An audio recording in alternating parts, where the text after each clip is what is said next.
Quarta-feira, 24 de junho de 2026, hora do Café com Cossenza, que entrega tênis fresquinho toda manhã e entrega todos os dias. Então já dá aquele like, favorito o Café no seu player de podcast ou no YouTube para receber notificação toda manhã bem cedinho. Hoje eu vou falar sobre João Fonseca, a desistência dele no ATP 250 de Eastbourne. Vou falar dos resultados do dia, brasileiro no qualifying de Wimbledon. E hoje tem cafezinho de boteco. O tema são 5 resultados que eu mudaria na história do tênis. E tinha muita coisa que eu queria mudar, mas essa seleção aí de 5 tá boa. Dá para discutir, cada um tem listas bem diferentes para isso, não é uma lista de melhores, é questão de preferências pessoais. Acho que dá uma boa discussão isso. Isso sentado num bar devidamente rende bastante assunto. E depois tem as perguntas dos apoiadores, e tem coisas sobre João Fonseca, tem coisas sobre aquecimento global, condições climáticas, dinheiro no circuito, fonte de renda para tenistas. Então tem assuntos legais, fiquem aí que vocês vão gostar. Bora começar com Fonseca fora de Eastbourne. O João já estava no torneio, estava treinando. Depois do treino avisou que não jogaria por causa de um incômodo no ombro direito. A frase que a assessoria de imprensa dele divulgou é a seguinte: após sentir um leve desconforto no ombro direito, minha equipe e eu decidimos, por precaução, não disputar o torneio de Eastbourne. O objetivo é chegar na melhor forma possível ao Wimbledon. Sou muito grato à organização do torneio pela recepção que tive aqui. Agora é seguir trabalhando, nos vemos em Wimbledon. Bom, eu acho que tem algumas coisas aí bem colocadas nesse comunicado. Primeiro, ele fala nos vemos em Wimbledon, ele já tira, né, de cogitação a hipótese dele não competir em Wimbledon. E a outra é que ele fala que por precaução. Então acho que a gente não precisa se preocupar demais em achar que é grave, é algo que vai prejudicar muito. Mas, óbvio que isso não estava nos planos do João, e vai acontecer algo muito parecido com o que rolou em Roland Garros. Ele chegou a Paris só com 2 partidas jogadas de simples nas 5 semanas anteriores ao torneio, e nenhuma vitória. Agora ele vai para o Wimbledon com só 1 partida de simples e nenhuma vitória. Ele perdeu do Yannick Hanfmann em Halle. Para os supersticiosos é ótimo, porque o João fez quarta de final, foi o melhor resultado da carreira dele em Roland Garros. Será que pode acontecer em Wimbledon? Será que vai acontecer em Wimbledon? Será? Mas evidentemente é algo que a gente, né, não pode considerar como ideal numa preparação para um slam. Olhando agora, foi mais importante ainda ele ter disputado a chave de duplas em Halle, e com uma boa dose de sorte, porque ele e o Altmaier perderam no qualifying e entraram como lucky losers na chave, e tem seus méritos, evidentemente, ganharam jogos, foram até a final, foram vice-campeões. Então aproveitaram a chance e o João pelo menos somou esse tempo de quadra ali competindo, né? Não é a mesma coisa que competir nas simples, evidentemente, mas alguma ambientação ao piso, a jogar na grama, e treinou saque, treinou devolução, treinou em prática, né? Jogou pontos grandes, sob pressão, que eu falei já no café de ontem, né? Jogou tie breaks e tudo mais, então tem seu valor. É preocupante esse incômodo no ombro? Não parece. Ele teve um incômodo no punho antes de Roland Garros, deixou de jogar em Hamburgo, que era um torneio importante, e chegou a Paris bem o bastante. Então, se a equipe dele manteve o padrão da comunicação e usou a mesma palavra, incômodo, acho que não tem motivo para a gente pensar que ele não vai conseguir sacar ou não vai esmechar tão bem quando o Wimbledon começar, né? Teve vídeo dele treinando, batendo direitas, e parecia tudo ok, né, nesse vídeo. Mas também não gosto eu sempre falo isso, né? A gente não deve julgar ou tirar conclusão nenhuma séria demais baseado em vídeo de 20 segundos que viu em alguma rede social, tá? E a gente tem que levar em consideração também que a equipe do João é historicamente cautelosa, sempre evitando esticar demais essa corda. Tudo indica que não jogar Eastbourne foi mesmo só uma maneira de se preservar, não correr risco antes de um slam, e qualquer torneio na grama é sempre um risco a mais, e faz todo o sentido do mundo. O que talvez seja ruim, e eu digo talvez porque daqui de longe não dá para saber o grau desse incômodo, mas talvez ele fique alguns dias sem sacar, ou sacando numa intensidade mais baixa.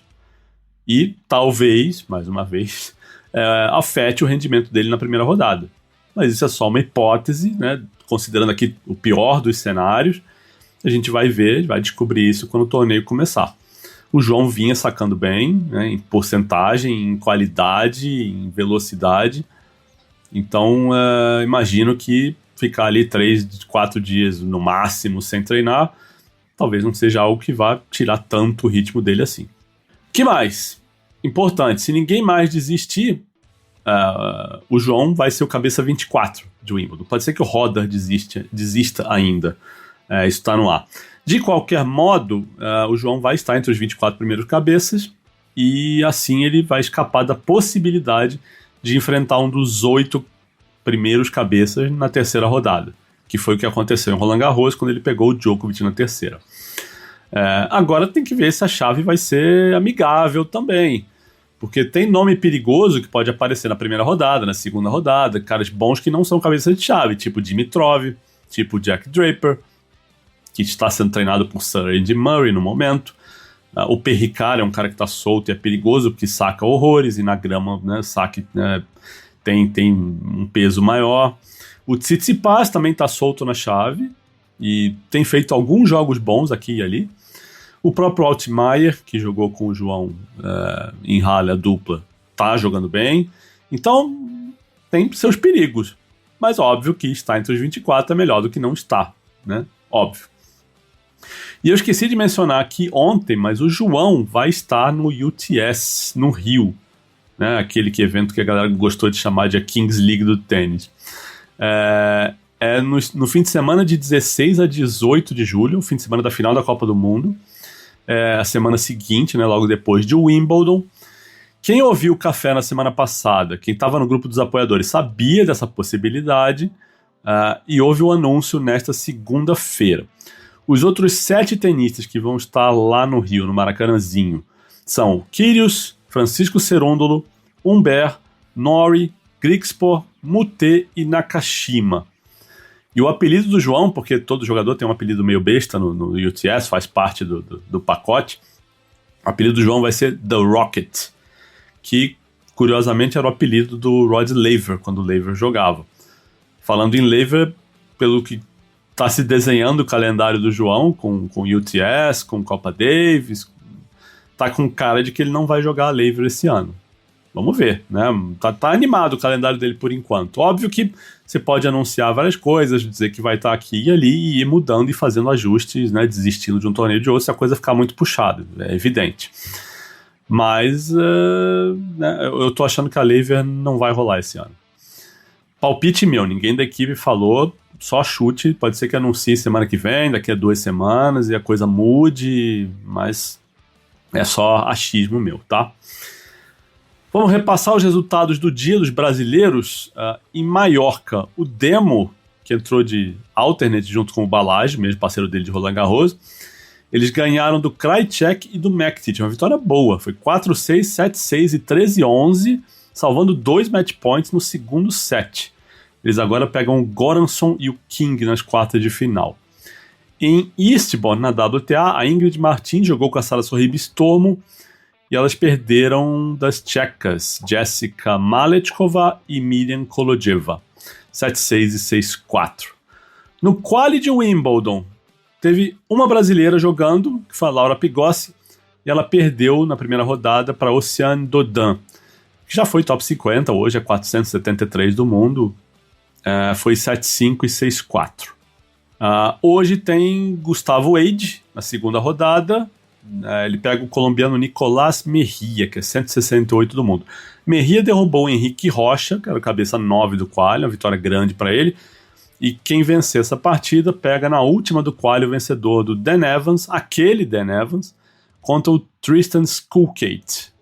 O Dan Evans está com 36 anos, já foi 21 do mundo. O Skulkate também foi top 100, vai ser um adversário perigoso quem quer que seja.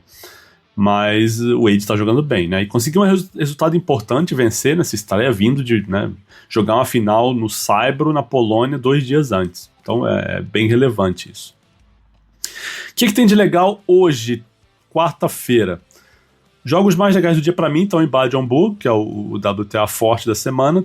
Hoje, por exemplo, tem a Alexandrova contra a Andreeva, tem Iga contra a Emma Navarro, tem Murva contra a Begu que vem de vitória sobre a Venus. Então tem coisa legal para ver lá. Em Maiorca tem brasileiro, Marcelo Melo vai jogar com o Andres Molteni, eles pegam o Busse e o Darderi, 2 simplistas.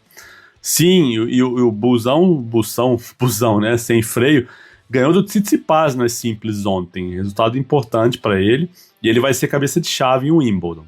É um tenista que eu venho falando desde o Rio Open, prestem atenção nele, ele é bom, tem a cabeça boa, não se abala com muita coisa, é um tenista legal de ver.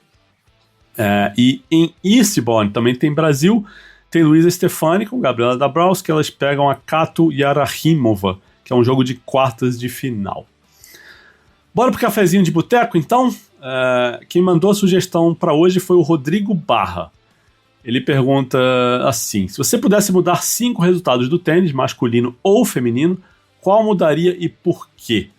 Embora o mais comum seja pensar em jogos finais, pode ser jogos de outras rodadas também. Rodrigo, eu vou botar 5 do masculino e depois eu penso no feminino. Que os resultados do masculino vieram muito fácil assim na minha cabeça. Vieram vários e eu tive que fazer uma seleção aqui. Depois a gente pode debater lá no grupo do Telegram ou nos comentários, se eu postar isso no Instagram também. A gente pode debater e trocar ideia, cada um faz a sua lista, mas a sugestão é maravilhosa, eu adorei. Vamos lá, vou botar na ordem que eu acho do menos relevante para o mais relevante, ou o que eu menos gostaria de mudar para o que eu mais gostaria de mudar. Acho que assim fica melhor. Número 5 da minha lista. Final de Wimbledon 2009. Aquela que o Federer ganha do Roddick por 16-14 no quinto set. Porque, cara, o Roddick tinha uma sequência de derrotas pro Federer, tinha uma freguesia, e ele faz um torneio brilhante, faz uma final maravilhosa, ele só tem um saque quebrado no quinto set, nesse último game, e tem um tie-break que ele tem ali um set point com um voleio que ele erra e machuca, mas se recupera mentalmente, ele joga firme até o final, a torcida grita Roddick, depois do fim do jogo, é emocionante, e foi uma atuação assim dele memorável diante do Federer. Ele faz até menos ace que o Federer, é um jogo que o Federer faz 50 aces, é um absurdo. Se eu não me engano foram 27 do Roddick, eu estava olhando esses números mais cedo ontem, antes de gravar o podcast. Mas, cara, o Roddick fez um torneio lindo e esse foi o que ele chegou mais perto de ganhar o Wimbledon. Então, por ele ter levado o Federer ao limite, esse resultado eu mudaria. Daria pro Roddick esse título. Número 4 da minha lista. Para vocês não dizerem que a implicância com o Federer, eu teria mudado a final de Wimbledon 2019. Aquela do 40-15, aquela dos match points do Federer, que ele saca para fechar, é quebrado, leva uma passada, né, no 40-15 e erra uma bola no 40-30 e acaba sendo quebrado e perde no tie-break. É engraçado, porque nesse dia eu lembro de eu estar torcendo pro Djokovic. E assim, gente, se vocês não me conhecem, tem dia que eu torço pra um, tem dia que eu torço pra outro, eu não tinha favoritos absolutos, tirando o Andy Murray, acho que eu nunca torci num jogo grande contra o Andy Murray. Mas entre Federer, Nadal e Djokovic eu oscilava, tinha dia que eu torcia mais pra um, mais pro outro, que nem Alcaraz e Sinner, tem final que eu torço mais pro Sinner, tem final que eu torço mais pro Alcaraz. Vai muito do momento, da fase dos dois, e naquele dia eu torcia pro Djokovic por algum motivo que melhor nem citar aqui agora, mas estava torcendo pra ele. Depois eu falo no grupo do Telegram, se vocês tiverem curiosidade. Mas estava torcendo para ele e fiquei feliz com a vitória do Djokovic no dia, mas hoje pensando, né, considerando que, tinha sido uma atuação soberba do Federer até aquele 40-15. Né, e tem um primeiro saque ali que não entra por alguns centímetros, que teria definido o jogo. Né, tem a cena da moça loura lá com o número 1 para cima, faltava um ponto e, nossa... esse jogo é inesquecível. Os 40-15 é inesquecível. Eu trocaria esse resultado, eu daria esse título pro Federer. Número 3. E os fãs do Djokovic vão ficar chateados comigo, mas paciência. Eu trocaria a final do Australian Open de 2012. Eu daria a vitória pro Nadal ali. E ele teve uma quebra de vantagem no quinto set, tem aquele backhand que ele erra quando estava sacando ali e parecia com a vitória encaminhada. Mas eu torci pro Nadal naquele dia porque ele vinha de uma sequência de derrotas, né, pro Djokovic, e até, né, quem viu o documentário do Rafa na Netflix agora, né, ouve ele falando sobre isso, o quanto mentalmente ele estava abalado, derrotado, e aquela partida é meio que uma virada de chave, né, ele sente a possibilidade de ganhar e deixa a vitória escapar no finzinho, naquele jogo dramático. Foram 5 horas e 53 de jogo, e termina 7-5 no quinto set pro Djokovic, os dois esgotados, mal conseguindo ficar de pé na cerimônia de premiação. Esse jogo é memorável.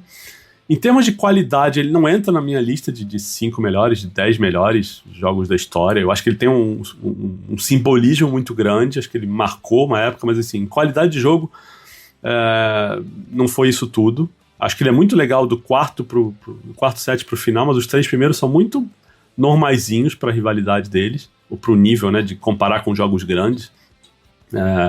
E toda vez que eu faço uma lista, alguém me diz: mas não, você tinha que ter colocado a final do Australian Open, 6 horas de jogo, não sei o quê. Eu garanto pra vocês que todo mundo que fala isso nunca viu esse jogo 3 vezes na vida. Porque os 3 primeiros sets desse jogo são banais, assim, comparando com o nível de outras grandes finais. Esse jogo ganha emoção e o nível sobe no quarto set e ganha em drama também, evidentemente, por causa da duração e de como as coisas, né, dos pontos que foram jogados. No quarto e quinto set o jogo melhora muito, mas os 3 primeiros não são isso tudo. Mas enfim, eu daria essa vitória pro Nadal, porque era uma virada de chave ali, teria sido uma vitória enorme dele. Como foi uma vitória enorme do Djokovic, mas o Djokovic já tinha sido campeão na Austrália muitas vezes e estava vencendo o Nadal consistentemente e repetidamente. Então, para ele, acho que, né, em termos de rivalidade, em termos de números, foi menos importante, e assim, menos importante muito entre aspas, tá, gente? Do que teria sido pro Nadal a vitória. Número 2 da minha lista, essa eu fui buscar longe. Disputa do bronze em Atlanta 96. Fernando Meligeni contra Leander Paes. E não tem nada a ver com a minha relação com o Meligeni, eu adoro o Meligeni, todo mundo sabe disso, não é segredo nenhum. Mas esse jogo eu vi como fã, né? Não conhecia o Meligeni na época, eu era bem jovem. O Meligeni também, evidentemente, era atleta, competia. E ele ganha o primeiro set e toma virada. Esse jogo é 3-6, 6-2, 6-4 pro Paes. E naquela época o bronze era jogado. Teve época que o bronze, né, quem perdia semi já ganhava bronze. Em 96, não. Tinha que jogar e tinha que ganhar esse jogo da disputa do terceiro lugar. E foi doído. E eu trocaria esse resultado não só pelo dia, por ter visto o quanto o Fino sentiu essa derrota, mas por tudo que aconteceu, acho que depois disso até, antes e depois, né? Porque a gente está falando de um cara que nasceu na Argentina, veio para o Brasil, adotou a nacionalidade brasileira, defendeu as cores do Brasil como poucos, até o fim da carreira, e brigando com confederação, brigando com o Comitê Olímpico e discordando, e sempre se posicionando muito a favor do tênis brasileiro, sempre brigando por melhorias. Então eu acho que seria uma recompensa muito legal se hoje ele pudesse ganhar essa medalha, nesse cenário hipotético aqui de eu mudar resultados e de repente chegar uma medalha olímpica na casa do Meligeni. Eu ficaria muito feliz se isso pudesse acontecer em algum mundo de fantasia, porque eu acho que ele merece por tudo que ele fez, não tendo nascido no país, mas tendo adotado o país, as cores, e não foi uma mudança de país só para poder competir ou para nada. Ele escolheu o Brasil, brigou para ser brasileiro e brigou pelo país, pelas cores do país. Eu acho que isso é relevante demais, assim, isso é muito grande. E número 1, esse também é uma escolha muito pessoal, a final do US Open de 2005, Roger Federer contra André Agassi. Eu tiraria esse título do Federer e daria pro Agassi. O Agassi estava com 35 anos, o Federer já era, o Federer estava numa temporada soberba, temporada de 2005 e 2006 do Federer são obscenas. Mas o Agassi vinha fazendo um torneio sensacional, né? Ele ganha um jogo de 5 sets do Blake nas quartas de final, que é maravilhoso, termina no tie-break do quinto set, ele sai 2 sets atrás. E, gente, uma coisa que precisa botar em contexto, isso foi 2005. 20 anos atrás, era muito raro um tenista de 35 anos brigar sério por um título de slam. Isso não acontecia. Então isso era visto meio como um milagre, assim, o último canto do cisne, o Last Dance do Agassi, com chance de ganhar algo grande. Ele joga o US Open em 2006, ele se despede lá, mas já não estava com condição física de ser competitivo em termos de brigar por título. Ele ainda tem vitórias importantes em 2006, 2 vitórias nas 2 primeiras rodadas. Mas 2005 foi o último ano em que ele realmente teve chances de ser campeão, e ele tira, né, o Blake nesse jogaço de quarta de final. O Blake foi quem eliminou o Nadal nesse torneio. Vinha sendo um torneio sensacional do James Blake. É bom que se diga. Eu vou até olhar a chave dele aqui, que eu tô com essa chave aberta. Ele tira o Nadal na terceira rodada, passa pelo Robredo nas oitavas e pega o Agassi nas quartas. Né? Esse torneio também teve o Berdych. Eu lembro que eu tava vendo. O Berdych ganha do Ricardo Melo e perde do Agassi. A terceira rodada. O Agassi ganha do Karlovic na segunda rodada, é um jogo de 3 tie-breaks, o Agassi ganha os 3. Depois ele ganha do Berdych de virada, 3-7-1, ele perde o primeiro e ganha os outros 3. Passa pelo Malice nas oitavas, o Blake nas quartas e o Ginepri, que foi uma zebra na época, o Ginepri na semi. E o Ginepri, e esse jogo do Ginepri também foi um jogo de 5 sets. Meio dramático, assim, mais nervoso do que o esperado. Porque ele vai 7-0, 7-1, 2-1, 2-2 e o Agassi ganha, né, 6-3 no quinto. É muito legal ver essas chaves antigas, assim. E o Federer foi espetacular, porque ele vinha sendo espetacular. Ele atropela no Abandian nas quartas de final, ele ganha 6-2, 6-4, 6-1. Ele perde um set pro Hewitt na semi. O Hewitt ainda era um tenista relevante, a gente tá falando de 2005, ele era na cabeça 3 do torneio. E ganha do Agassi em 4 sets na final. E o Agassi ganha o segundo set e leva o terceiro pro tie-break. E sempre fica aquela coisa, né, na cabeça do fã, nossa, se ele tivesse vencido o tie-break, será que aconteceria? Mas ele tava sem gás já nenhum no quarto set, o Federer faz 6-1 e conquista o torneio. Eu daria essa final magicamente pro Agassi.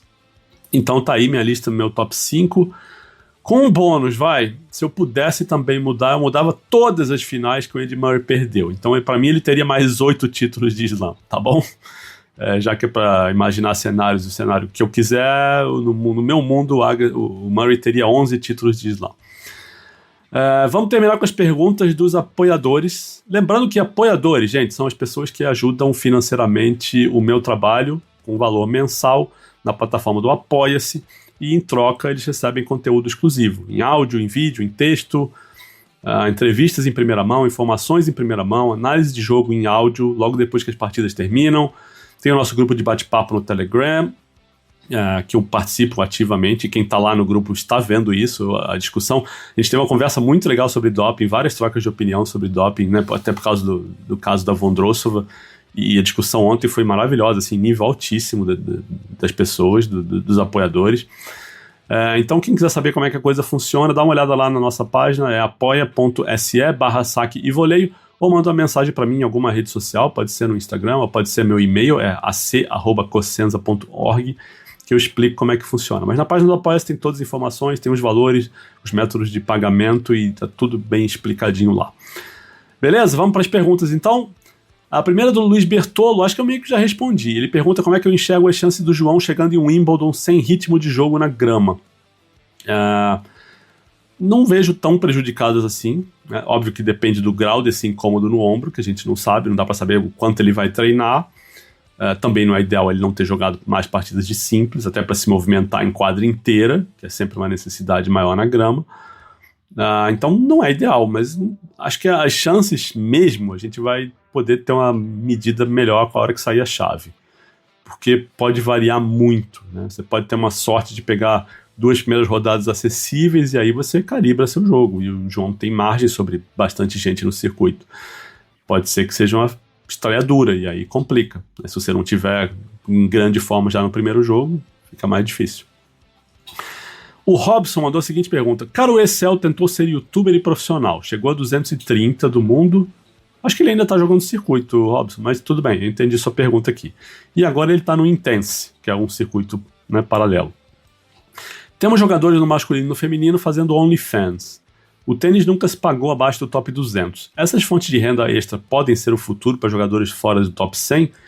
Eu acho que elas já são o presente e o futuro, Robson.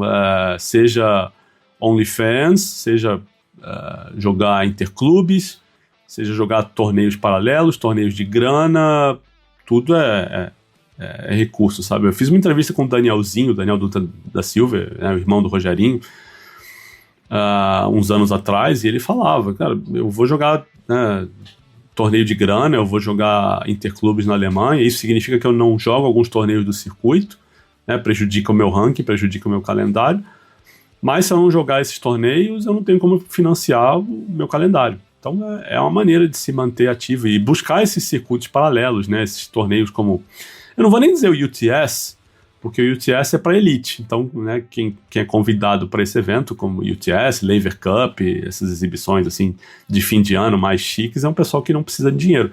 Mas esses circuitos menores são, sim, uma boa fonte de renda, uma maneira de você se virar no negócio, né? A entrevista que eu fiz com o Romboli no fim do ano passado também fala muito sobre isso. Como hoje em dia é quase essencial o tenista trabalhar suas redes sociais, ter uma visibilidade maior para atrair patrocínio, né, acordos comerciais. O Demo tá fazendo isso brilhantemente, a Carol Meligeni faz isso muito bem. Então, hoje em dia é essencial. E outra pergunta do Robson, que é a seguinte: com as mudanças climáticas, o verão fica cada vez mais quente e inadequado para a prática de esportes. Deveríamos pensar em mudanças no calendário para jogar os slams em março e abril, ou de repente setembro, outubro? Dá para pensar, Robson, para executar isso é difícil, porque você muda um, você tem que mudar outro. Então, se a gente pensa em fazer, sei lá, vamos imaginar Roland Garros em março e abril. Será que está quente o bastante? Também não vai estar tão quente assim. Mas se fizer em março e abril, você vai jogar Miami Indian Wells para quando? Setembro e outubro? Ou para junho e julho, que vai estar verão nos Estados Unidos e tem que fazer pausa de hidratação na Copa do Mundo? Não sei, é delicado, é difícil fazer isso, né? Se a gente passa, por exemplo, o Wimbledon para outubro, eu tava olhando, quando eu vi sua pergunta, eu fui olhar, o Wimbledon em outubro, no fim de outubro, a temperatura máxima fica ali na casa dos 15 graus, é difícil de jogar. Também escurece mais cedo, escurece 5 horas da tarde ao pôr do sol, e aí é menos tempo para ter jogo. É difícil fazer tudo encaixar, sabe? Porque não é só você mudar os slams, você tem que mudar os outros, e para mudar os outros, como é que você faz? Né? E ali, tanto que, né, tem muito torneio na Europa indoor de outubro para frente, porque é o que dá para fazer, mas você não pode botar um slam indoor, é complicado, a logística é difícil de fazer. Entendo a sua ideia, a proposta, mas faz um exercício e depois manda para mim no Telegram. Como é que você montaria o calendário nos slams? Tenta mexer nos slams, vamos considerar só os slams e os Masters 1000, tá? Sem pensar demais nos 500 para não complicar, é só para ser um exercício, uma brincadeira. Imagina seu calendário, onde você botaria os slams mexendo e depois me diz como é que fica. Eu já fiz mudanças muito loucas uma vez, assim, de montar um calendário diferente, mexendo com a Austrália, mexendo com Indian Wells e Miami, ficou uma farofa divertidíssima. É outro assunto muito legal para café de boteco, assim, imaginar calendário com datas diferentes, torneios em momentos diferentes, se dá para juntar o Saibro, né, com o Saibro da América do Sul, com o Saibro da Europa, se dá para você fazer o Australian Open depois de Indian Wells e Miami. Cara, é divertido, assim, dá para brincar bastante com isso. Bom, mas por hoje chegamos ao fim, gente. Obrigado para quem ouviu até agora. Não esqueçam de fazer esse algoritmo rodar. Quem gostou do conteúdo, vai lá, dá a nota, avalia no Spotify, né, Apple Podcasts, qualquer player, dá uma curtida se estiver ouvindo no YouTube. Compartilha, manda para os amigos, avisa. E vamos fazer isso aqui crescer, porque está crescendo. As médias diárias continuam ótimas. Então é isso, gente. Uma ótima quarta-feira para todo mundo. Um abraço.